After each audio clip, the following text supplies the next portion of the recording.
Hello everyone on YouTube. I wish I was making this video obviously under different circumstances. Um, I want to let you all know that the email address, for those of you that have been with Austin Travel from the very beginning, you would remember that we had an email address of austinfranktravel.lc@outlook.com. Well, I'm providing this video because at approximately 09:34.10 seconds, that email address received a scammer email. It contained a Lone Soul attachment, which was not opened. Because of my backgrounds in both security, loss prevention, quality assurance, I want to let you all know that your information was not distributed. I do want to let you know that I did go through every single security backstop. I was able to backtrace the IP address to somebody in Dublin, Ireland. I have spoken with the email hosting provider, and I am working in conjunction with them to try and get this person to be legally held accountable for their actions. Now, I understand that some of you may have questions. What exactly, and some of the most common questions that come out of security breaches are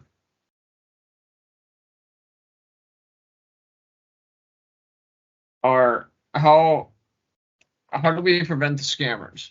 Well, it's actually kind of simple, and I'm gonna read from a little bit of a script here, so I just want to obviously let you guys all know this right away. Um, a scam artist will make the emails seem as legitimate as possible.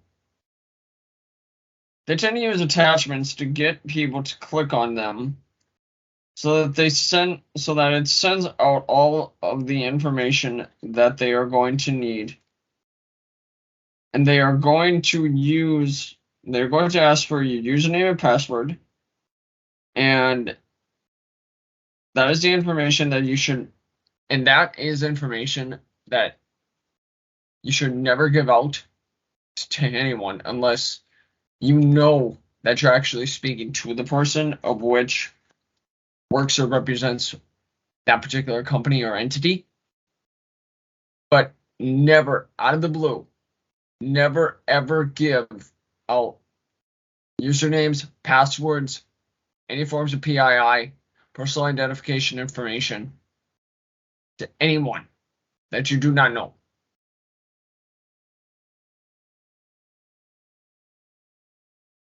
If you do give out that information, the scammers can do with it ultimately to their sole discretion because you have voluntarily provided that information.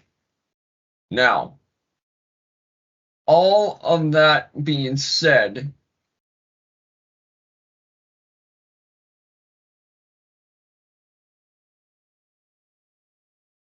how do we know if it's a scammer or not?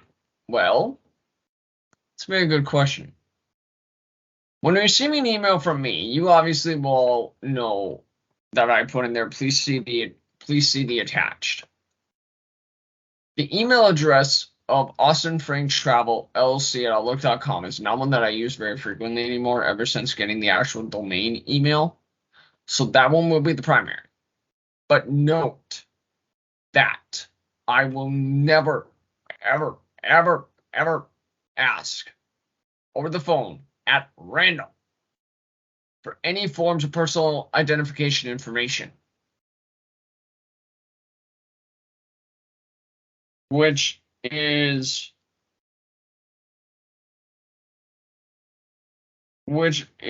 subject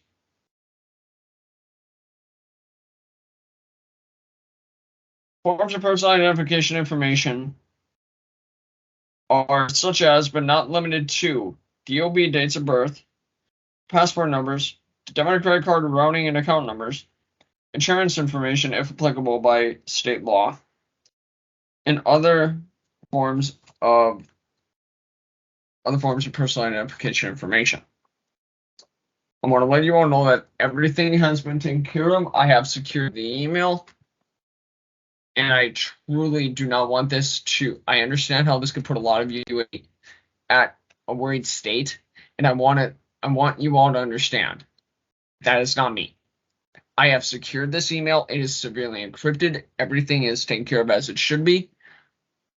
I do want to let you all, if you receive any emails from me that you suspect to be fraudulent, I do ask at this time that if you get those kind of emails, that you forward them to me immediately,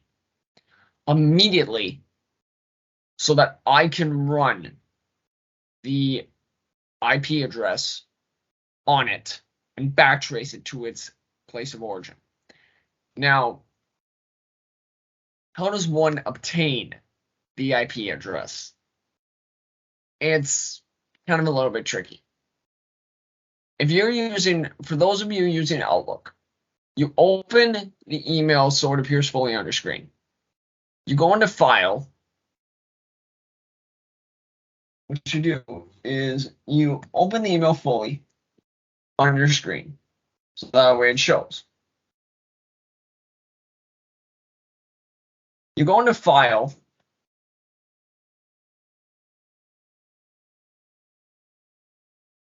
You go into the priorities.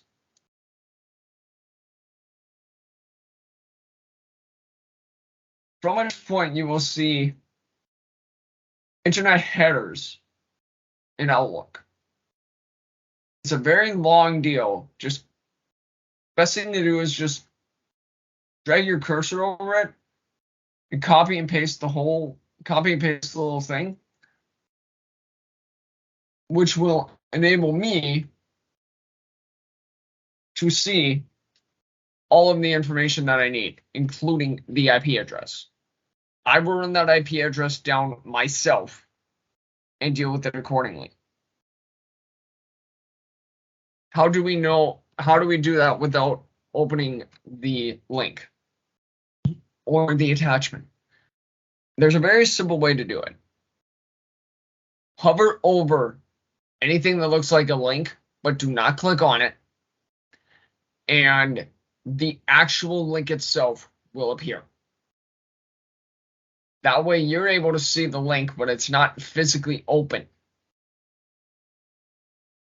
I take these matters very seriously. I do not share your personal identification information with anybody at all. And I never will.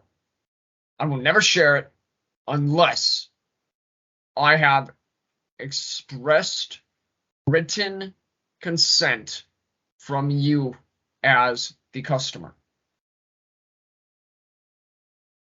If you have any questions regarding this, you are more than free to email me at the email address that I am going to have in the description of Austin Frang at austinfrangtravelllc.com. That is not the email that was compromised. The email address that was compromised was austinfrangtravelllc@outlook.com. So I want to make it very clear that if you email Austin Frang at austinfrangtravelllc.com, you are emailing the email address that is secure and encrypted. I am the only person that has access to that email. You are more than free to request at any time a copy of my privacy policy. I want to thank you all very much for your time. I do not want this to scare you. If you have any questions, please do not hesitate to comment on this video, and I will answer to the comments as I see them. Please do like, comment, and subscribe. It does help me out very greatly with YouTube's analytics and algorithm. Thank you all very much for your time. Have a great day.